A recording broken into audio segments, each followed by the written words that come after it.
BJP नेता के घर शादी में शामिल हुई इकरा हसन।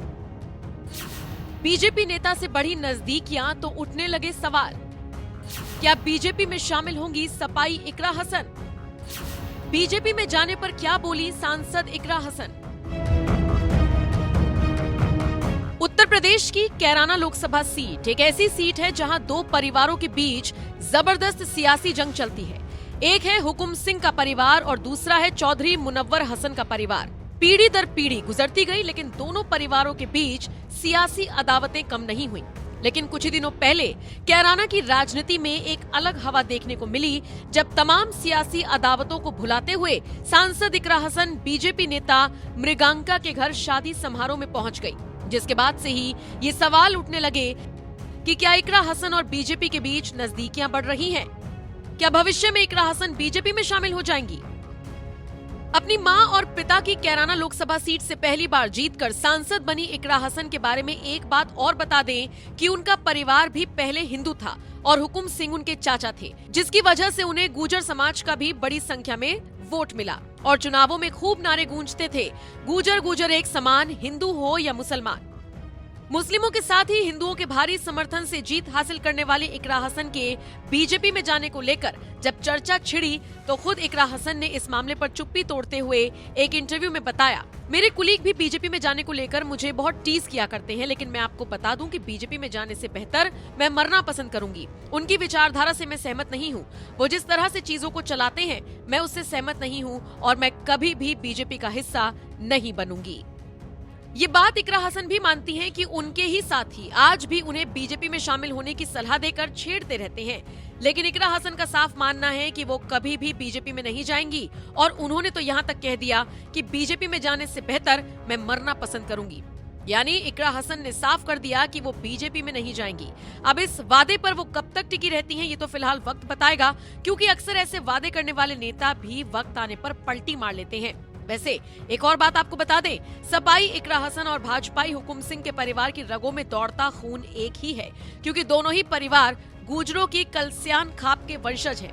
कई पीढ़ियों पहले दो धड़ों में बटे कलस्यान खाप में से एक धड़ा इस्लाम कबूल कर मुसलमान बन गया, जो आज हसन परिवार के नाम पर मशहूर है, और इकरा हसन उसी परिवार की बेटी है, जबकि दूसरा धड़ा हिंदू ही रहा, जिसके वंशज हुकुम सिंह है और उन्हीं की बेटी मृगांका सिंह है, जिनके बेटे की शादी समारोह में कुछ ही दिनों पहले इकरा हसन संसद की कार्रवाई छोड़कर शामिल होने के लिए गई थी।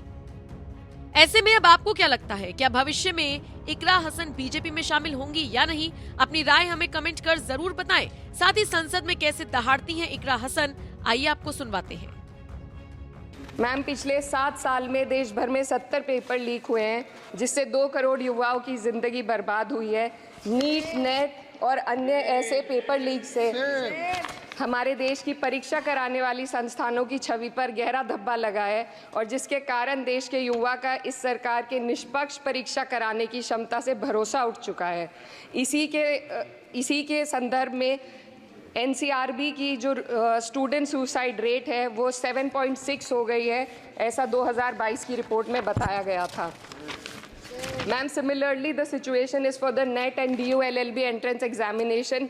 The abrupt cancellation and the mismanagement of the NTA is a crucial issue that the government needs to look into.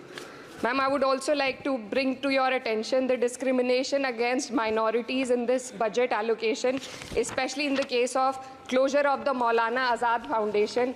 Despite the Prime Minister's vision of minorities progressing with Quran in one hand and computer in the other, this undermines efforts to boost educational opportunities. What we also need in today's time is quality STEM education, as outlined by India's National Education Policy 2020, and it is crucial for fostering critical thinking and preparing our youth for 21st century challenges.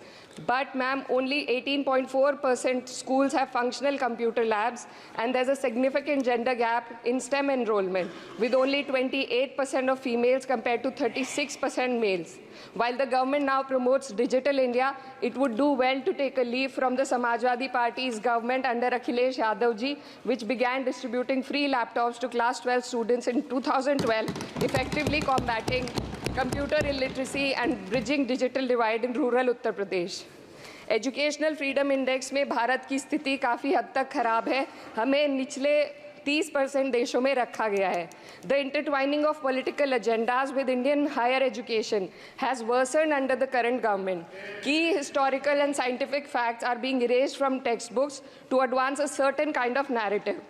Mughal history is continuously distorted and erased, but notably, Darwin's theory was removed from the class 9 and 10 syllabuses by the 21-22 academic year.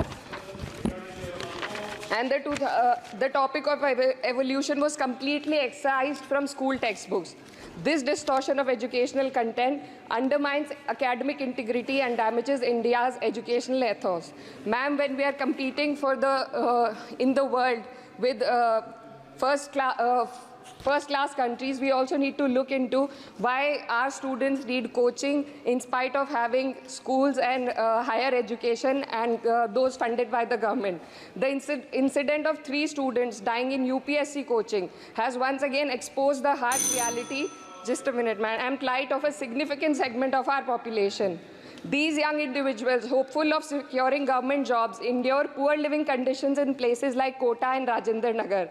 This situation calls for a deeper reflection on the shortcomings of our outdated education system. The coaching industry in India has become a critical part of the educational landscape due to the failures of the traditional schooling system. The national education policy fails to address why students rely on coaching in the first place. So, ma'am, I would like to end with certain demands to the minister for my constituency. मेरे संसदीय क्षेत्र कैराना में आपके माध्यम से सरकार से मैं मांग करती हूँ कि विजय सिंह पथिक डिग्री कॉलेज कैराना में बीएड, एलएलबी जैसे कोर्सेज शुरू किए जाने चाहिए, जिनसे युवा और महिला अपने रोजगार खुद ढूंढ सके. जनपद शामली के कैराना और ऊन में और सहारनपुर के नकुड़ में गर्ल्स डिग्री कॉलेज और गर्ल्स हॉस्टल खोले जाएं.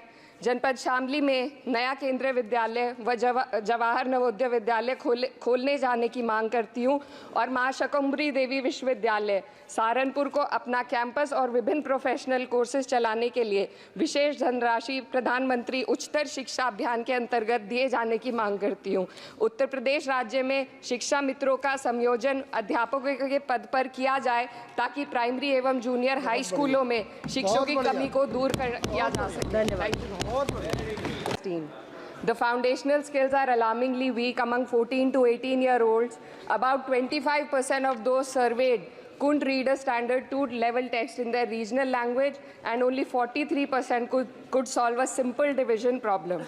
Shockingly, nearly 43% of undergraduate students also struggled with basic division. This report is a testament to the fact that in reality our education system has failed to educate a large section of the population, especially students from underprivileged backgrounds dependent on state-run education. Speaker ma'am, higher education, especially for women, is crucial to gaining empowerment and employment. And the AISHE report shows that only 10.4 colleges in the country were exclusively female. The constituency that I represent and other such areas in the country where patriarchal beliefs have prevented women from accessing co-ed colleges. Therefore, we need women specialized institutions so that women can get educated and get further in the society.